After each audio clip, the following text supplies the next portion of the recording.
Hey Jess, so I did watch your podcast or listen to the podcast that you posted, and I thought that they made some interesting points towards the end, not so much at the beginning, but I'm glad that they came at it with a unified definition and had a discussion about it from that point of view. I think that's very important to do. And a couple things that I guess I will add in and some things I'll leave out for the sake of time. In my own life, an example that they brought up was if someone asks you how you're doing, and my response, I would say to general people, is that I'm fine. Now I'll say I don't consider that necessarily a lie because I am not intentionally deceiving someone. I am just unaware of my emotional state very frequently. I may be generalizing here, but I feel like maybe a lot of people go on autopilot in terms of that, and they're not constantly thinking of how am I doing today? How am I right now? And let me take this time to weigh whether or not I want to say this to this person. I don't think we necessarily always go into that thought process. I've been practicing getting into that thought process to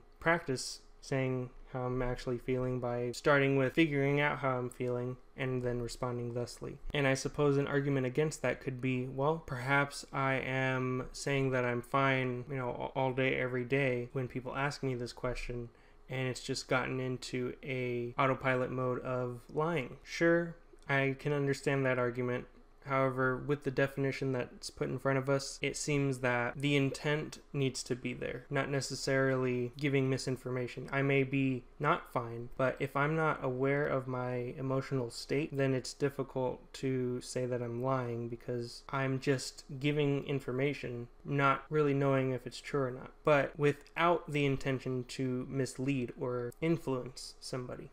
Now, I'll also say this, and this is kind of opposite of the consensus that they seemed to have come to. I'll say that lying at all in any capacity is not good, is not a good thing, or not a good thing to do. Now, that doesn't mean that I think someone should dictate to everybody that they should not lie, because people do things that are bad things by themselves to protect themselves or protect somebody else. And I think there's a lot of desire for things to be very split down the middle, very black and white, very yes, no, very good, bad. Maybe that's not something that we should be valuing necessarily. I think there's a lot of different ways to approach this kind of question. I think there's a lot of other options than telling the truth or lying. For example, if someone was under the couch and a murderer wanted to kill that person and they asked me, is this person under the couch? Especially with the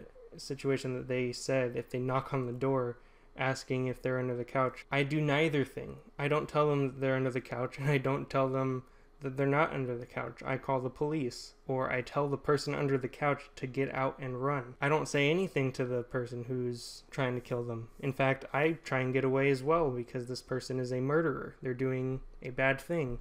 So yeah, I would say yes, all lying is not a good thing. All lying is bad. But that doesn't mean that people should be dictated to not do things. There's a lot of bad things that people do, and it doesn't end up hurting anybody, and it doesn't end up, in fact, it could even help people or save people's lives.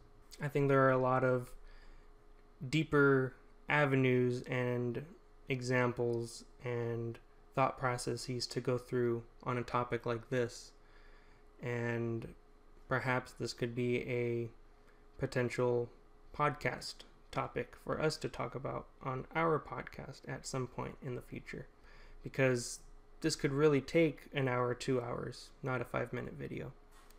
So I look forward to seeing you tomorrow, Jess. Bye.